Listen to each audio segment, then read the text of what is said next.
Hi everyone. In the latest insider build that you should hopefully have access to very soon, Obsidian has introduced diagrams. I'm using version 0.7.6. Hopefully this should be available to you really soon. Since I've covered all the Markdown basics in the previous video, I had to go through this to keep all the syntax up to date in the future. There's a lot to cover, so let's get started.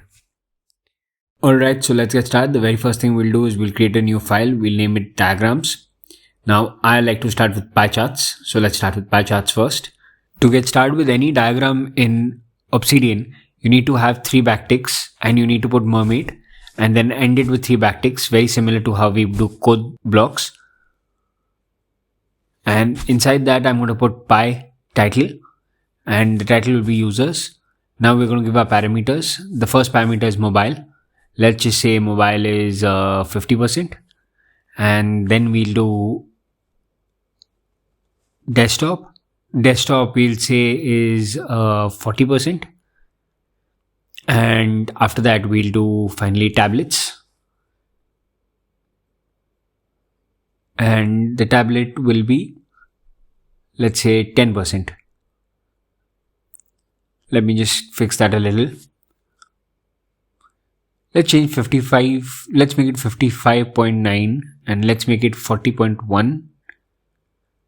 And tablets, we'll keep it at 4% because that's what's remaining. And that's pie charts. The next section is graphs or flowcharts. And again, to do that, you do 3 backticks, you put mermaid and you start with graph. And then you put TD. TD is for top down. I'll get into that later. Then I put A -- B. And what this does is it creates a to B graph, basically, as you can see. Now, TD stands for top down. So let's get into directions and let's look at all the other different types of directions that are possible. There are 4 directions that are possible currently. First, we look at top to bottom, the one that we've done already.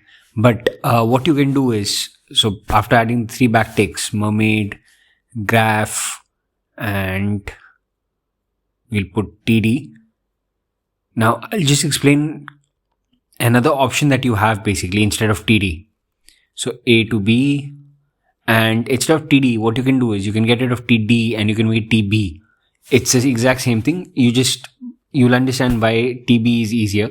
So because you're defining top to bottom. So the second thing we are looking at is bottom to top. Now, to do bottom to top, you do the exact same thing. So I copy paste it here. And instead of TB, let's make it BT. And now you can see how it's gone from down to up. So that's bottom to top. Our third direction is left to right. And fourth direction will be right to left. Let me just add the directions first and then I'll just paste the code again. To do that, again, LR is for left to right and RL is for right to left. And that's it. That's how easy it is to change directions and get started with flowcharts. Next thing we look at is shapes. So let's just create a heading for shapes. First shape we get started with is a normal text box, normal box. So to do that, again, 3 backticks, mermaid, and 3 backticks again. And let's just put in graph, TD. For top down, we name our box A, and we'll just input in some text. So normal box with text. And that is a normal box. That is how you create a normal box. Now, let's look at another option. The second option that we'll get is a pill-shaped box. Let me just quickly copy paste that from the normal box and paste it here. Okay. Now, all you have to do to change the normal box to a pill-shaped box is just add a bracket in the end and a bracket in the start. And that makes a pill-shaped box. Now, let's go to the third option. Our third option is a box with rounded edges. Now, let me just quickly copy paste it again, and all you have to do is remove the square brackets and replace it with a bracket and just one bracket, and that's it. It'll make a rounded edge box. Now our fourth option is a subroutine box. Let me start by again copy pasting the code in, And for subroutine box, all you have to do is you just have to have double brackets in the start and in the end, and that'll create a subroutine box. Right now you can't see it because of the styling that is there, but if you do it yourself, I'm sure you'll be able to see it in a better way. Now the fifth shape we'll look at is the cylindrical shape. Let's copy paste the text again, and all you need to do is add brackets in front of the square brackets, and it'll create a database sort of a cylinder for you. And let me just add another, let's just link this to another database. So I'll just create B. Actually, wait, let me create let's make this left to right, and let me copy paste this, add in box B, and yes, now that'll create two databases. Let me get rid of this text and let's name it database. So you can see how we can have a database diagram using the cylindrical shape. Now the sixth shape we come to is circle. We'll start by copy pasting the text and just getting rid of, for circle, all you have to do first, let's just get rid of the database B. Now for circle, all you have to do is have double brackets. That's it. On both the sides, that creates a circle. That's all you have to do. Now the seventh one we come to is asymmetrical shape. Let's use the inbuilt spell checker. Now that I have my spelling correct, I'll just paste the previous text in, and we'll get rid of the database B. To create asymmetrical shape, all you have to do is put the box A, put a greater than sign, and end it with a bracket. That's it. Now eighth shape we come to is rhombus. Again, we'll just copy paste the text, and we'll get rid of the second database B. All you have to do for rhombus is add curly braces on both the ends. That's it. That creates a rhombus, as you can see now. Now next shape we'll come to is hexagon. For hexagon, you have to add curly braces on both the sides. So let's just paste it again, get rid of the database B, add curly braces on one side and the curly braces on the other side. Now I also want to get rid of this text here and name it A, and that's it. That's hexagon. Now let's get into the 10th one. The shape is parallelogram, and what we'll do is we'll again copy paste the text, we'll get rid of database B, and all you have to do is add slashes after the square brackets, and that will create a parallelogram. Now let's move on to the next shape. Our next shape is parallelogram alternative. So again, it's the exact same thing. Let's just copy paste the entire thing here, and after I copy paste, let me just correct this. After I copy paste it, then all you need to do is you need to add just make the slash backslash, and it'll create a parallelogram which is on the opposite side. Now let's go to the next shape.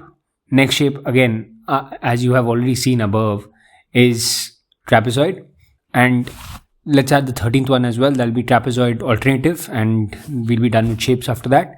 So let me again paste this here, get rid of this, and for trapezoid, as you have already seen, one will be a front slash, one will be a backslash, and that will create a nice trapezoid. For alternative, we're just going to copy paste this again, and we're going to reverse it. So all that is going to do is that's going to create a backward trapezoid, and that's shapes. Next, we'll come to links. The very first link we'll create is an arrowhead link. So to create an arrowhead link, let's first put the 3 backticks, then put mermaid, 3 backticks again, and graph LR, and LR again is for left to right. Now to create an arrowhead, all you have to do is A dash dash greater than sign. That will create an arrowhead basically, and B then.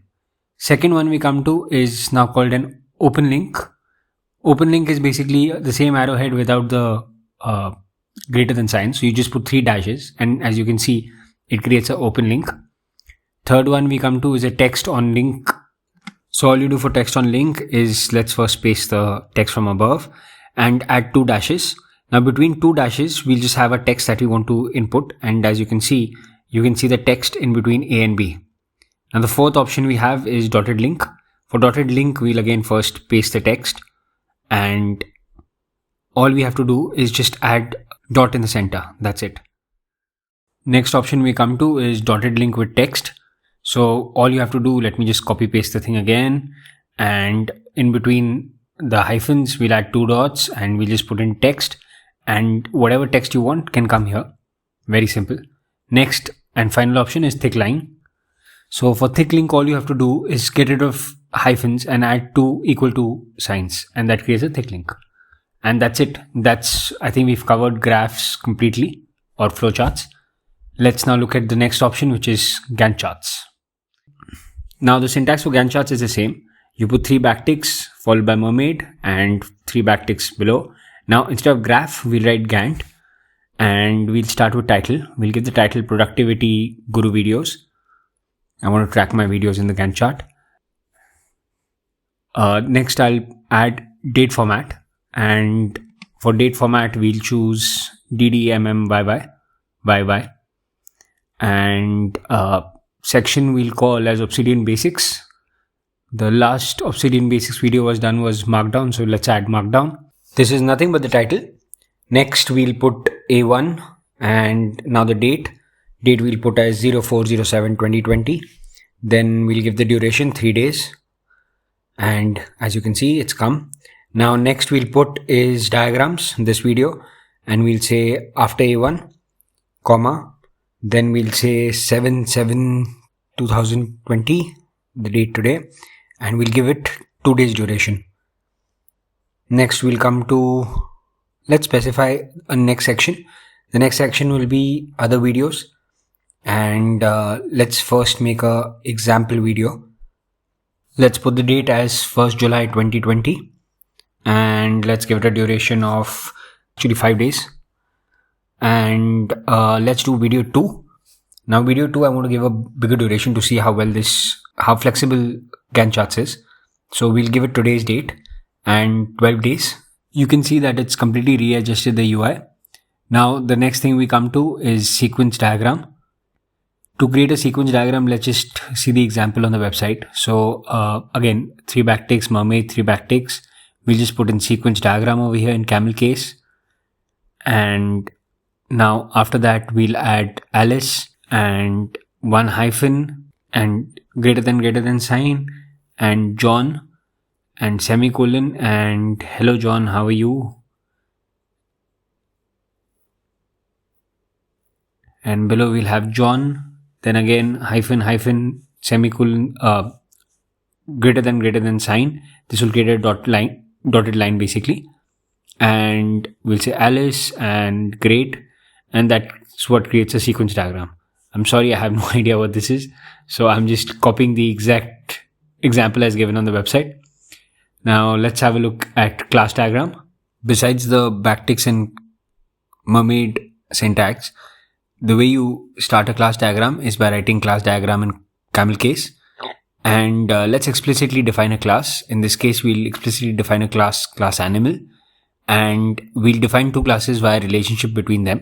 So vehicle and car. The way we do that is a less than sign followed by a vertical bar and 2 hyphens, and then we write car. This defines 2 classes, vehicle and car, along with their relationship. Next, we come to state diagram. So the way we define state diagram is first again backticks, mermaid, backticks. But the syntax for state diagram is state diagram in camel case hyphen v2. Let's define a state push and hyphen greater than sign move, and from move we'll define a state stop. Now you can see there's a bit of a problem that's happened because because of the case, it basically took it as another state altogether. Now after you correct the state, it makes it perfect like this. Now again, we'll create mermaid. I just want to put another start and stop state. So the way you define a start and stop state is by adding brackets and adding an asterisk between the bracket. So again, state diagram hyphen v2. So start to S1, and we'll do S1 to stop. And again, exact same syntax for stop as well. And that's it. That creates a state diagram. The next option we'll be looking at is entity relationship diagram. Now to write entity relationship diagram, you do the same 3 backticks, mermaid and 3 backticks. And the syntax for entity relationship diagram is ER diagram in camel case. Now the first entity that we'll put is, we'll start with customer, and we'll give the customer a 1 to 0 or more relationship. This is how you define that. And second entity will be order, and the relationship label will be places. You'll understand how this looks in a second. This is how it looks. And now we'll go for the second one. Order will be 1 to 1 or more, and that will be connected to the line item. That will be the second entity. And the relationship label will be contains. Now, final one, let's add one more option. So, customer, which will have a one or more customers uses one or more delivery addresses relationship. And the second entity will be delivery addresses, and uses will be the relationship label. This is how that looks. So, this is entity relationship diagram. Now, let's come to the final one. Final one is user journey. Again, let's add 3 backticks, mermaid and 3 backticks. And the syntax for journey is journey. And we'll add a title. Title will be my working day. Then we'll add a section. Section will be go to work. Now, we'll just come down, tab and make T. And we'll give it a value of 5 and it will be designated to me. And next we create go upstairs. We'll give this a value of 3 and again designate to me. Third option will be do work. We'll give it a value of 1 and this will be designated to me and cat. This is how it appears. Now let's add another section. In this section we'll say go home. And the first thing we create, obviously by pressing tab, is go downstairs. And we'll give it a value of 5 and it will be designated to me.